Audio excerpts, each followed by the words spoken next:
Good morning students. NPO चल रहा है आपका अकाउंट्स में। 23 तक क्वेश्चंस हो चुके हैं, 24th करवा रहे हैं आपको। From the following information show the salaries item in the income expenditure account for the year ending 31st March 16 and balance sheet as at 31st March 15 and 16। मतलब जैसे आपको सब्सक्रिप्शन के शॉर्ट क्वेश्चंस आए थे, फंड्स के short question आए थे, अब एक्सपेंसेस के ऊपर वही सेम शॉर्ट क्वेश्चंस हैं। तो हम वो क्वेश्चन करेंगे जिसमें सिर्फ एक ही ट्रीटमेंट आपको दिया गया है। ठीक है,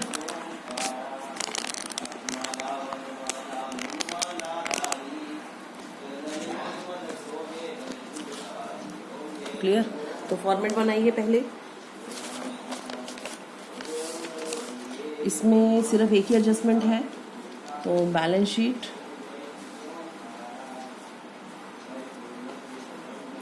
as at 31st March 15, income expenditure for the year ending 31st March 15 और balance sheet as at 31st March 16। ठीक है, तो इसमें हमें दे रखा है सैलरी एक्सपेंस है, तो डेफिनेटली डेबिट साइड में जाएगा टू सैलरीज 2 lakh।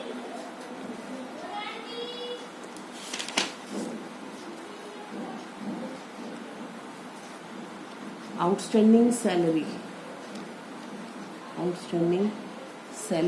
18,000। अब आउटस्टैंडिंग एक्सपेंस है स्टूडेंट्स, तो ये डेफिनेटली लाइबिलिटी में ही जाएगा, और जो एडवांस एक्सपेंस होंगे मतलब प्रीपेड सैलरी वो आपकी एसेट्स में जाएगी। Outstanding salary in 16, 24 salary paid in advance prepaid salary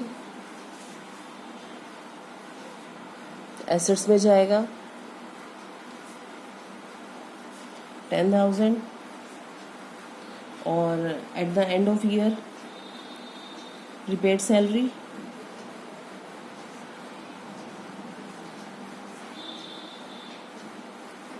15,000। अब इसको ट्रीट कैसे करना है स्टूडेंट? सिर्फ बैलेंस शीट में पोस्टिंग रिवर्स में चली गई है, जो कि आउटस्टैंडिंग हमने लाइबिलिटी में नोट किया है और प्रीपेड हमने एसेट्स में। ट्रीटमेंट सेम ही रहेगा जो सब्सक्रिप्शन में करवाया था, कि आउटस्टैंडिंग इन बिगनिंग मतलब 15 वाला माइनस, और आउटस्टैंडिंग इन एंड क्लोजिंग वाला प्लस। प्रीपेड इन बिगनिंग प्लस, ये ट्रीटमेंट सेम है। Prepaid in and minus.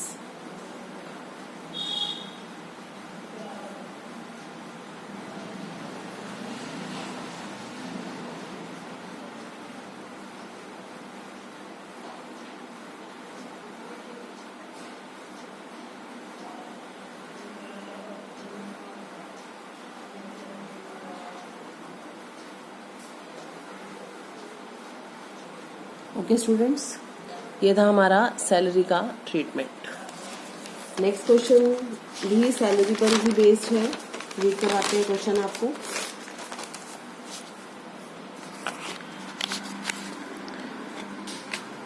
Twenty fifth question, from the following receipt and payment account of sonic club from the given additional information prepare income expenditure account of the salaries for the year ending 31st March 10. Show the salary item in income expenditure account, balance sheet of 31st March 9 and 10। मतलब same treatment ही देना है। और इसमें देखिए salary ऐसे 3 years की detail में दे रखी है, 2008, 9, 9, 10, 10, 11। इसका मतलब है कि ये जो 560 है ये मेरा करंट ईयर का है, ये पेमेंट पिछले साल के लिए की गई है, और ये नेक्स्ट ईयर की गई है। एडजस्टमेंट भी दे रखी है, salary outstanding on 31st March 9, on 31st March 10 and salary paid in advance in 9। ठीक है, इसको एडजस्ट करना है। तो फॉर्मेट्स बनाते हैं पहले।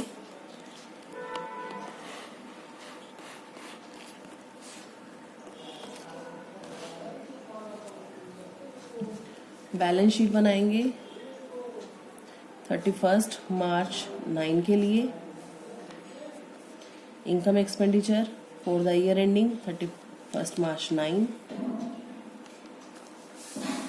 और बैलेंस शीट बनाएंगे 31 मार्च 10 के लिए। ठीक है, पहले एडिशनल इंफॉर्मेशन नोट कर लेंगे और फिर एडजस्टमेंट करेंगे। फॉर्मेट कंप्लीट बनाने हैं स्टूडेंट, ये क्वेश्चन बोर्ड में भी आते हैं 4 मार्क्स के लिए, तो फॉर्मेट ज़रूर बनाएं और ढंग से बनाएं ताकि नंबर आपको पूरे मिल जाए। तो आउटस्टैंडिंग सैलरी है इन 9, आउटस्टैंडिंग सैलरी 9 में है 50 और 10 में है 90। ठीक है, एडवांस है 9 में 20। अब हम अमाउंट देखें तो इन्होंने कहा है कि सैलरी 2008 लोगों का 40,000 पे हुआ है। स्टूडेंट पिछले साल का 50 है आउटस्टैंडिंग, है ना, और ये कहते हैं पे 40 का हुआ है। इसका मतलब पिछले साल का सैलरी का अमाउंट 50,000 बाकी था, 40 दे दिया, 10 अभी भी रहता है। क्लियर? तो ये जो 90,000 है इसमें 2009 के 10,000 बाकी हैं, तो इसका मतलब 2010 के 80,000 हुए। क्लियर हो गया? क्योंकि हमें दिया हुआ था आउटस्टैंडिंग सैलरी ऑन 31 मार्च 10, इसका मतलब हो गया कि 31 मार्च 10 तक 90,000 आउटस्टैंडिंग है। तो 10 तो पिछले हैं, तो करंट ईयर के 80 ही बचेंगे। क्लियर? उसके बाद सैलरी 2009-10 का जो पे हुआ है डायरेक्टली वही नोट करेंगे 560। ठीक है, 560 में पिछले वाला एडवांस ऐड कर लीजिए क्योंकि वो करंट ईयर के लिए था 20, और करंट ईयर का आउटस्टैंडिंग भी ऐड कर देंगे 80। ये हो गया 660। अब इसमें से पिछला आउटस्टैंडिंग माइनस नहीं करना क्योंकि वो इस अमाउंट में इंक्लूड नहीं है, और नेक्स्ट ईयर का जो एडवांस है, एडवांस सैलरी, वो भी अलग से दिया हुआ है, तो उसको भी लेस करने की जरूरत नहीं है। क्लियर? इस तरह से जब इंफॉर्मेशन दी जाती है 3 इयर्स की, तो प्रीवियस ईयर अलग से है, करंट ईयर अलग से है, नेक्स्ट ईयर अलग से है, तो प्रीवियस ईयर का आउटस्टैंडिंग और नेक्स्ट ईयर का एडवांस लेस करने की जरूरत नहीं पड़ती, सिर्फ आप पिछले साल का एडवांस और करंट ईयर का आउटस्टैंडिंग ऐड करेंगे। क्लियर? इसका थर्ड क्वेश्चन एक और दे रखा है 26, इसी के ऊपर बेस्ड है, वो सैलरी का ही है। पहले क्वेश्चन देखते हैं। In the receipt and payment account of sports club for the year ending December 31, 2015 amount of salary दे रखा है 24,000 रुपये पेमेंट में। टोटल अमाउंट 24,000 का पे हुआ है। सैलरी में 1,600 रुपये शामिल हैं पेमेंट में 2014 के, 2,400 रुपये शामिल हैं 2016 के, और आउटस्टैंडिंग सैलरी है 2015 की 3,200। अब स्टूडेंट अपना क्लोजिंग ईयर है 31 मार्च 15, तो 14 पिछला हो गया और 16 अगला हो गया, नेक्स्ट ईयर का हो गया। तो इसको ट्रीट करते हैं, पहले फॉर्मेट बनाएंगे फिर इनका ट्रीटमेंट करेंगे। ठीक है, तो balance sheet as at 31 March 14, income expenditure account for the year ending, and balance sheet as at 31 March 15। तो पेमेंट तो स्टूडेंट हमें 24,000 का दे रखा है सैलरी का, कि टोटल पेमेंट ही 24,000 किया गया है।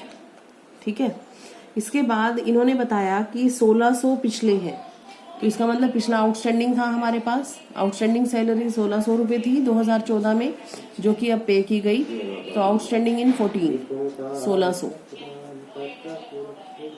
क्लियर? नेक्स्ट ईयर का एडवांस भी दिया गया है 2,400, तो प्रीपेड फॉर 16 2,400, उसको भी माइनस कर देंगे और यहाँ पर भी शो कर देंगे प्रीपेड सैलरी 2,400। ठीक है, ये बना हमारे पास 20,000। आउटस्टैंडिंग दे रखा है 2015 का 3,200, ऐड कर देंगे और बैलेंस शीट में भी दिखा देंगे आउटस्टैंडिंग सैलरी 3,200। तो ये स्टूडेंट्स तीनों क्वेश्चन वो हैं जो बोर्ड में आ चुके हैं रिपीटेड फॉर्म में, ठीक है। लगभग सारी एडजस्टमेंट हो चुकी है हमारी। क्लियर? आज के लिए इतना ही स्टूडेंट्स, इन्हीं एडजस्टमेंट को करना है आपने। अनसॉल्व क्वेश्चन भी साथ साथ करते रहिए, इकट्ठा करने में दिक्कत आएगी। ओके स्टूडेंट्स, एक मैंने लास्ट आपको दिया था शॉर्ट क्वेश्चंस का, वो शॉर्ट क्वेश्चंस हमने सभी करने हैं। बीच बीच में मैं शॉर्ट क्वेश्चंस दूंगी आपको, आपने साथ साथ करने हैं वो शॉर्ट क्वेश्चंस, ताकि उनकी भी प्रैक्टिस होती रहे।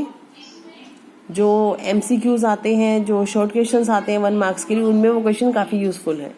Okay students, thank you. आज के लिए इतना ही, आगे के क्वेश्चंस की वीडियो आपको कल मिलेगी। Thank you.